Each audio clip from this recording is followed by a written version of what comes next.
What's good, guys? Welcome back to Ron's Rides. Welcome back to the channel and welcome back to another video where today we're going to take a deeper dive into Alfa Romeo's new infotainment system and technology. Now, for 2020, Alfa Romeo changed up the game. We just got the 2020s in. I posted a couple of videos of our first look of the Giulia TI Sport and the Alfa Romeo Stelvio Sport. Before we talked about the exterior and interiors of the Stelvio and Giulias that I showed you. A lot more to come because there's a lot more coming to the dealership. But I showed you what we had available at the time. I did not dig deeper into the infotainment system.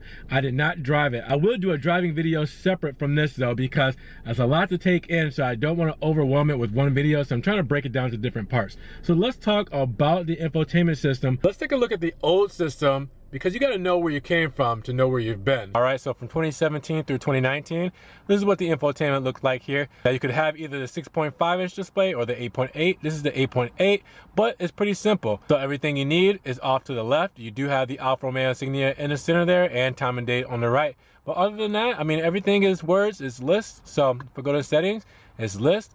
Nothing graphical, no pictures, no widgets, no apps, anything like that. Just straight to the point. I mean, not much to it. It's pretty boring, but it worked and it was straight, simple, to the point. And here's the new 2020 infotainment system. Now the three major pillars for 2020 in Alfa Romeo are technology, autonomous driving, and connectivity. Today we're going to talk about the technology and the connectivity. We will do the autonomous driving when we do the driving demo and hands-on there. But now this screen layout has been redesigned to offer more information in a rational way, and it also accommodates the autonomous driving technology parameters. Now the new 8.8 inch central display receives a substantial upgrade, becoming a touchscreen and adapting all new layout with optimized graphics based on widgets. And those are graphic components designed to interact intuitively with all functions and customizable to meet individual needs via just a drag and drop. So what this means is every user can create their own homepage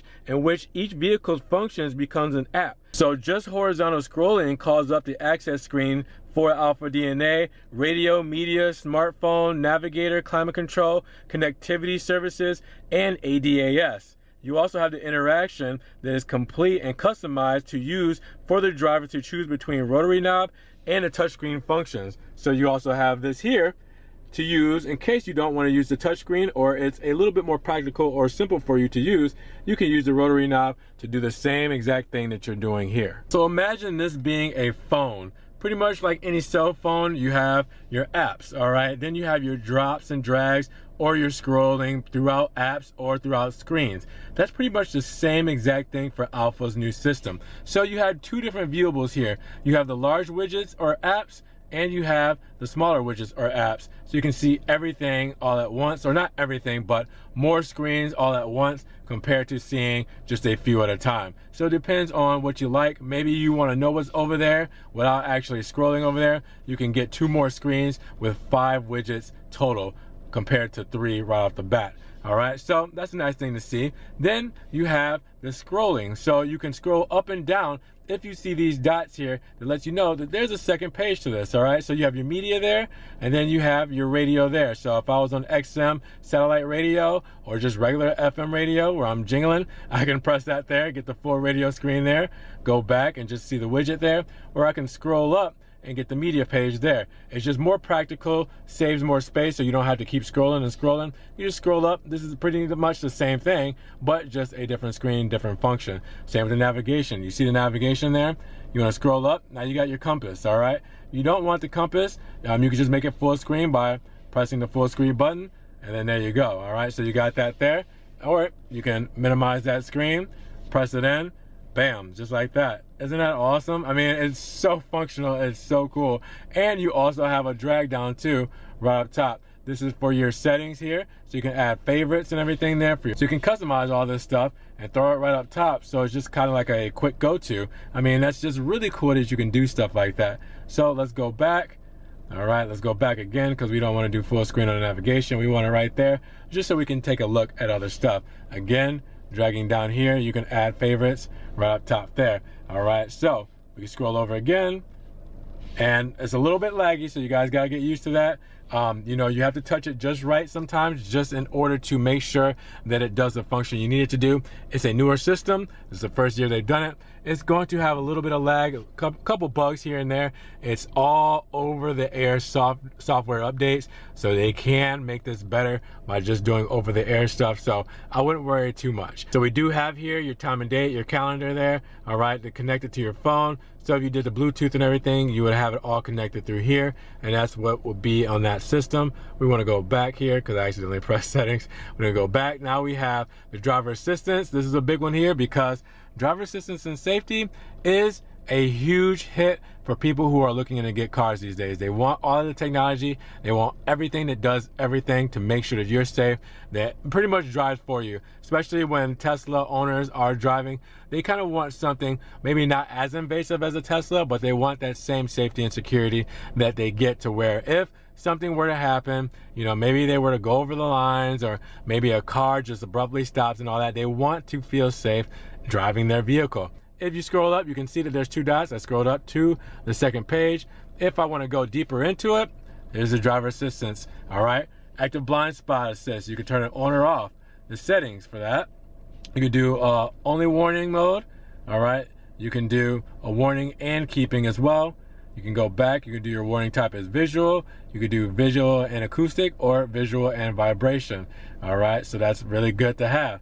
And let's go back for a collision warning. Another thing, you want to make sure that, hey, you know, if I'm about to run into another vehicle, let me know what's going on. All right, so you could do the okay or cancel for the for collision warning status.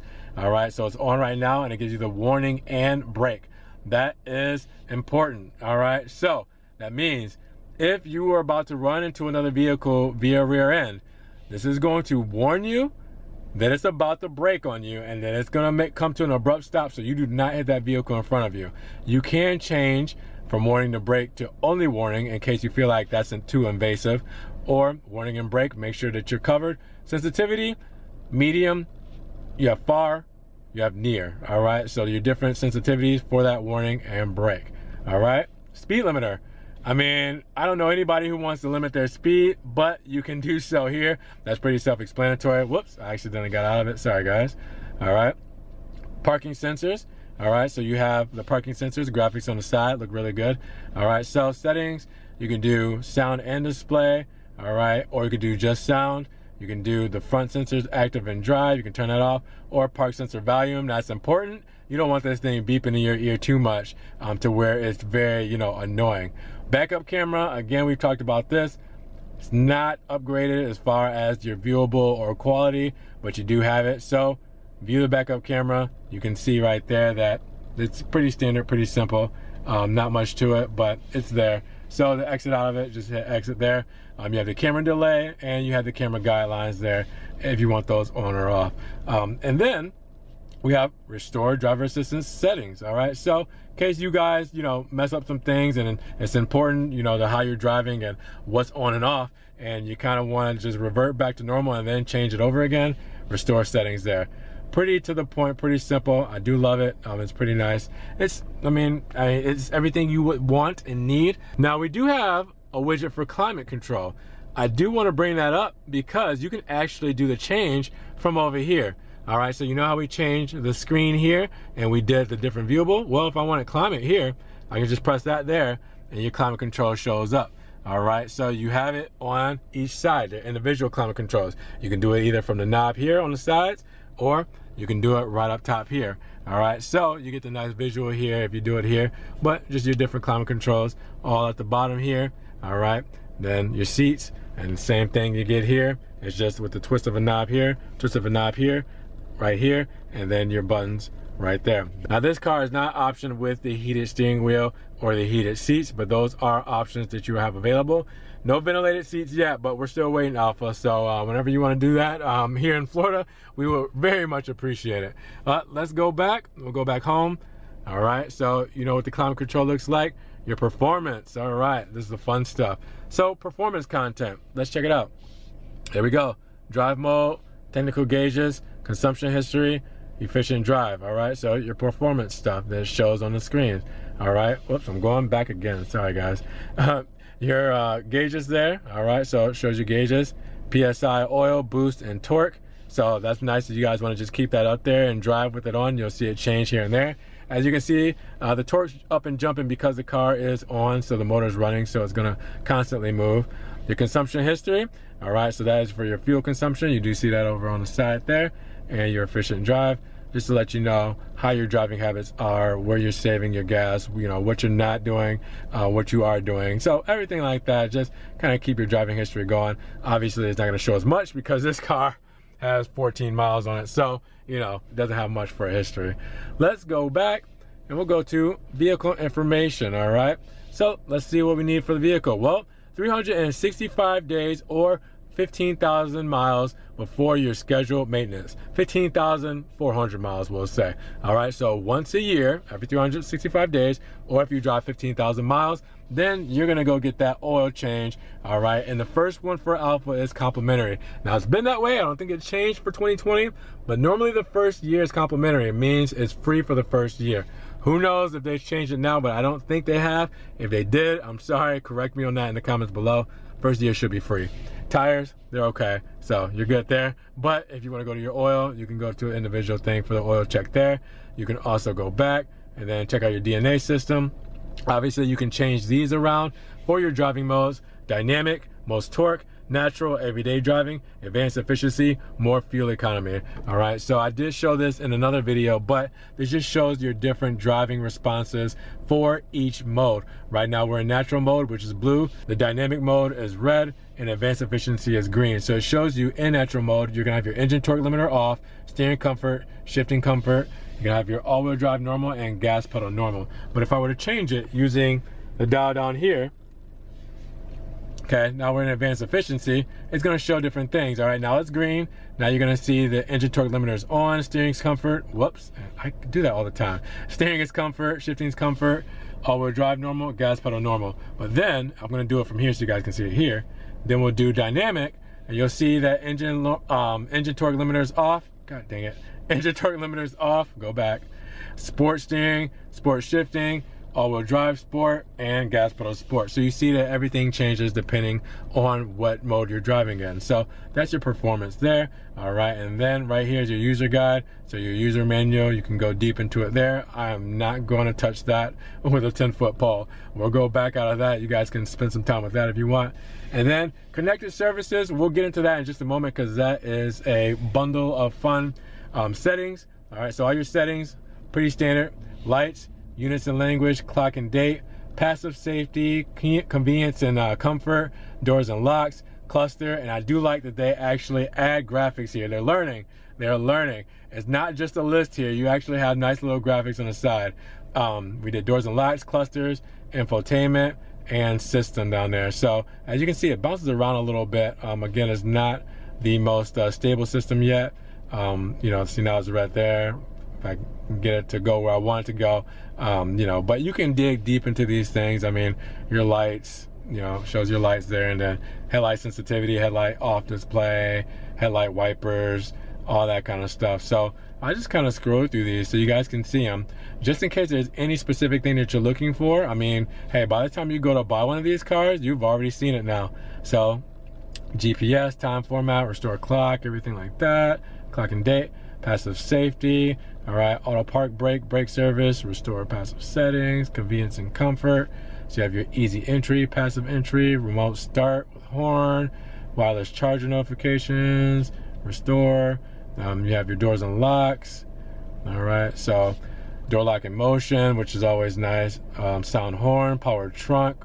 You can do second press, first press, hands-free trunk, everything like that. Cluster, whoops, show phone info, show trip B, all that. So your cluster is actually for here. So I'm customizing the settings for the cluster here so I can show different things. All right, so if I want to show audio info, turn it on or off. If I want to show phone info, turn it on or off, all that kind of stuff. I can do that right here and customize my cluster. A lot of people used to have the G-force meter on there on the older ones, the 19s and below. They had the G-force meter as one of their screens, and to change that screen you would just press this in here, and you guys can see it'll change everything there. All right, so that's what you're pretty much doing, is you're customizing this button to see what it's going to change everything to. Infotainment, that's a big one. Screen off, brightness, audio, homepage, Bluetooth, device manager, infotainment, entertainment, phone, and projection mode. Let's see what projection mode is. Oh, okay, so just screen brightness and stuff. Okay, I was curious about that one. All right, navigation, performance pages, Android Auto, connected services, and driver assistance. All right, and system. All right, system is everything as far as your switch off delay, software update, map update, auto on radio, user manual. You can clear your data, restore all settings, everything there. All right, that's it for that. And I think we are good on the widgets. All right, so we know pretty much what everything does here. All right, on the side, we know that you can pull down here and add different things to your favorites so you can get to these shortcut menus pretty quick. We know that you can scroll up and down between your services here on each widget. All right, so performance page, I want to scroll up and down. I can see my consumption history. I can see my efficient drive. You know, for here, I can see my driver assistance buttons here. I can also see the HVAC controls here. I can see them here, or if I can press right down here. Same on this side to pull up the full screen. You know, so you're seeing everything as it is. Now we need to get into connective services. Right now you can see that you have connected services as assisted call. You also have the SOS call, and you also have the connected Wi-Fi hotspot. These are the three submenus here. But let's talk about more of what this all is. Now the new 2020 Alfa Romeo Giulia and Stelvio are equipped with Alpha Connect services. Now this is a tool that delivers advanced onboard connectivity and a set of services to boost safety and comfort. Now there are many packages available. You have the My Assistant that offers the SOS call that enables the occupant to send a request for assistance to the call center, and the vehicle's position and identification code are noticed with the vehicle SOS button on the dome light of the unit. Now you also have the radio command and the mobile app as well in case of collision or emergency. Now you want to be careful pressing the SOS call button, and I'll show you why.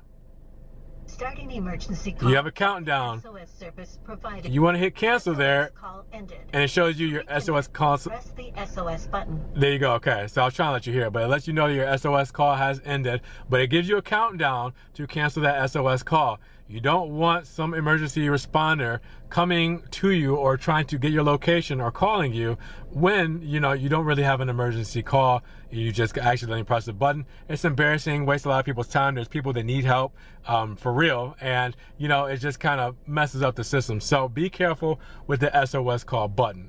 Now you also have assist call. The My Theft Assistance alerts you when there's an attempt to steal your car. Or you have a My Fleet Manager that's intended for the fleet management. So going into that, you can see loading data, please wait, assist call center, you don't want to do that, so you want to hit cancel. All right, another thing like the SOS, you definitely don't want to use these unless you need to. But the Wi-Fi hotspot isn't as urgent. So if you open up the Wi-Fi hotspot service, it allows the internet connection to be shared between up to 8 onboard devices. So you can do Wi-Fi for 8 people or 8 connected devices, whether you have 4 phones, 4 tablets, anything like that. You do have the Wi-Fi there, but you have to purchase that. So I won't get into that one. Now, besides these 3 connected services, you can also do an app. It's My Remote, which is a variety of services for remote control for several vehicle functions like the door locking, unlocking, light flashing via smartphone, smartwatch, or communication with Alexa or Google Home voice assistant systems, location of the vehicle, monitoring and specific parameters, speed and area with alerts if the set limits are not complied with. So it's awesome that you can also do these things as well as a My Smart app for the 2020 Alfa Romeo Giulias and Stelvios. It's just crazy that they've updated it so much, that there's so much technology packed into these things.